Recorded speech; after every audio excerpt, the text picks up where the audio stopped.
आज हम geography of social being के कंसेप्ट, नेचर एंड स्कोप के बारे में हम पढ़ेंगे। सबसे पहले हम कल्याण की परिभाषा देखते हैं। नोक्स के अनुसार कल्याण क्या होता है? जनसंख्या की इच्छाओं और आवश्यकताओं को पूरा करना ही कल्याण कहलाता है।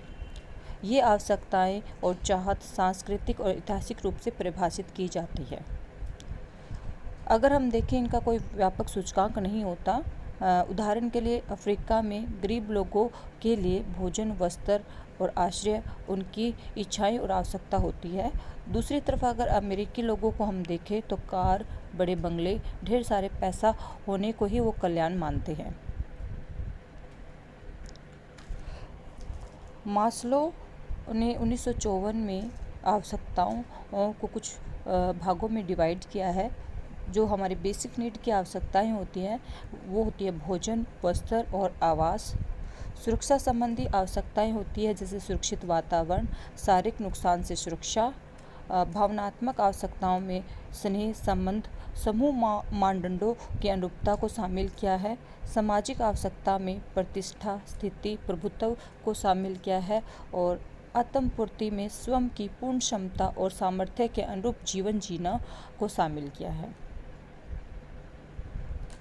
भूगोल में सामाजिक कल्याण कब शामिल हुआ? 1970 के दशक के आंदोलन के परिणाम स्वरूप भूगोल में सामाजिक कल्याण को जोड़ा गया।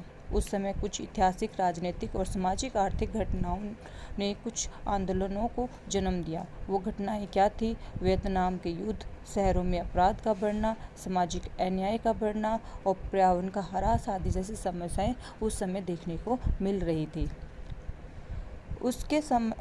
इन समस्याओं के परिणाम स्वरूप बहुत से आंदोलन चले और उसी से कुछ प्रतिमान समय के साथ उभर कर आए, जैसे कट्टरपंथी भूगोल, कल्याणकारी भूगोल और व्यवहारिक भूगोल।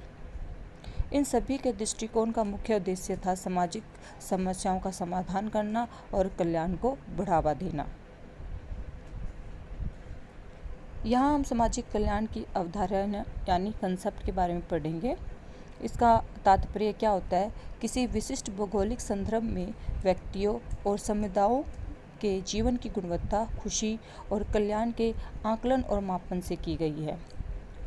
इसमें सकल घरेलू उत्पाद जैसे आर्थिक संकेतों से आगे यह अवधारणा बढ़ती है और इसमें हम सामाजिक, सांस्कृतिक और पर्यावरण आयाम को भी ध्यान में रखते हैं। इस कंसेप्ट में कुछ प्रमुख जो पहलू हमें देखने को मिलते हैं, जैसे बहुआयामी दृष्टिकोण। सामाजिक कल्याण में हम बहुआयामी दृष्टिकोण रखते हैं, जैसे स्वास्थ्य, शिक्षा, आय, आवास, सामाजिक संबंध, सुरक्षा, सुविधाओं तक पहुंच शामिल की जाती है। न केवल सामाजिक कल्याण यहीं तक सीमित है, इसके अलावा हम विभिन्न संकेतों और मापकों का भी प्रयोग करते हैं। यहाँ पर हम दो तरीके से माप करते हैं, व्यक्तिपरक और वस्तुनिष्ठ माप। इसमें हम दो तरीके से डाटा हम इकट्ठे करते हैं। कुछ क्वालिटेटिव डाटा हम इकट्ठे करते हैं, कुछ क्वांटिटेटिव डाटा हम इकट्ठे करते हैं। व्यक्तिपरक कल्याण में अक्सर जीवन, संतुष्टि और खुशी जैसे पहलू को हम शामिल करते हैं। स्थानिक भिन्नताएं। अगर हम देखा जाए, कल्याण भौगोलिक क्षेत्र में समान रूप से वितरित नहीं है। शहरी और ग्रामीण क्षेत्र में विभाजन और क्षेत्रीय असमानताएं हमें देखने को मिलती है। स्थान आधारित दृष्टिकोण।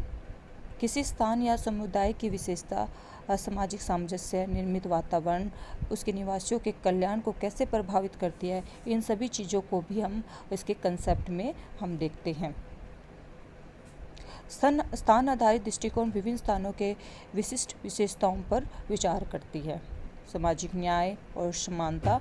अगर हम सामाजिक कल्याण अनुसंधान अक्सर सामाजिक न्याय और समता के मुद्दों पर केंद्रित होता है। यह आय असमानता, भेदभाव, संसाधनों तक पहुंच जैसे कारकों से संबंधित कल्याण में असमानताओं की पहचान और समाधान ढूंढने का प्रयास करती है। सामाजिक जो कल्याण है उसमें एक पहलू है समुदाय और सामाजिक पूंजी। अगर सामाजिक नेटवर्क और संबंधों के मूल्य को हम इसमें देखते हैं। मजबूत सामाजिक संबंध और सामुदायिक एकजुटता अक्सर उच्चतर कल्याण से जुड़ी होती है। नीतिगत निर्णयों को भी हम इसमें शामिल करते हैं। नीति निर्माताओं को विशिष्ट समुदायों की आवश्यकता और चुनौतियों को समझने में मदद करता है। कल्याण में सुधार के उद्देश्यों के हस्तक्षेप का मार्गदर्शन कर सकता है। लचीलापन और स्थायित्व सामाजिक कल्याण अनुसंधान चुनौतियों जैसे प्राकृतिक आपदाएं, आर्थिक मंदी का सामना करने में समुदायों के लचीलेपन और समय के साथ कल्याण की स्थायित्व पर विचार करता है। इसमें पर्यावरणीय कल्याण और स्थायी प्रथाओं पर ध्यान केंद्रित करना शामिल किया जाता है। इससे पहले हमने जो महत्वपूर्ण पहलू देखे थे उसके अनुसार सामाजिक कल्याण क्या होता है, सामाजिक गुणवत्ता को ही दर्शाना। ये एक ब्रॉड कंसेप्ट है जिसमें हम आर्थिक स्थिति, स्वास्थ्य, शिक्षा, पर्यावरण, सामाजिक समावेश और मानव अधिकारों को शामिल करते हैं। भूगोल में सामाजिक कल्याण का अध्ययन ये समझाने में मदद करता है कि विभिन्न क्षेत्रों में जीवन की गुणवत्ता कैसी है और किन कारकों के कारण असमानता उत्पन्न होती है। इस विषय में विभिन्न कारकों का विश्लेषण किया जाता है। शहरी ग्रामीण विकास, आर्थिक असमानता, संसाधनों का वितरण, सरकारी नीतियाँ, जिससे ये समझा जा सके कि किसी क्षेत्र में लोगों का जीवन स्तर ऊंचा है या निम्न है।